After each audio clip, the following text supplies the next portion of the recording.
Hey there! I bet most of you didn't know that employee theft costs businesses over $50 billion a year. That is a huge amount of money.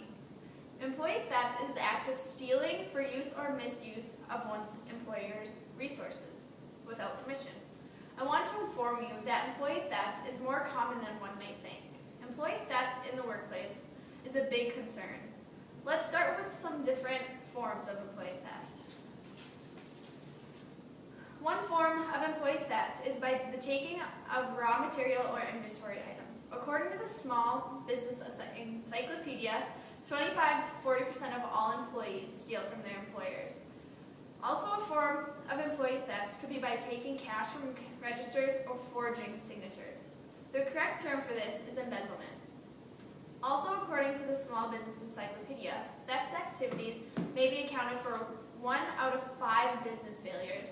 Some employees may produce fake invoices and have them being sent as payments to themselves. This is called phantom vendor. Another form is one you may not even think about as an employee, as would be considered an employee theft, but it is. Clocking in 15 minutes earlier is a theft because you are messing up the payroll system. This happens often at the place I work. We are allowed to clock in 7 minutes before, but I have been informed that some people like to clock in 8 minutes earlier so they can get that extra 15 minutes on their paycheck. It's weird, but it works. It works out. But by doing that, it screws up our payroll system. Now that we have discussed some forms of employee theft, let's move on to myths and misperceptions. Some myths and misperceptions, plus some facts, include the more the employee is paid, the less they will steal. That's a myth. The opportunity to steal is more important than the need for money.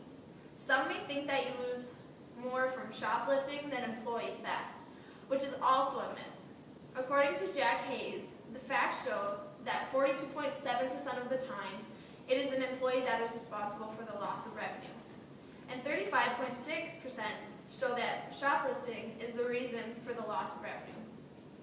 You would think other loyal employees would report other employees that steal, but most don't.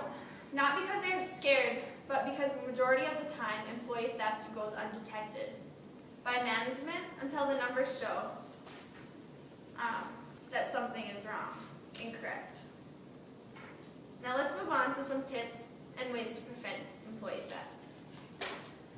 Some tips to help prevent employee theft include, according to Patricia Schaefer, by having a positive workplace helps prevent theft and fraud.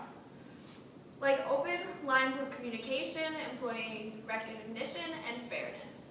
A background check before the hiring of any position would also be a way to help prevent theft in a business. Certified fraud examiners did a study and found that 12% of individuals who are involved in fraud have been fired from previous jobs due to them doing fraud-related crimes.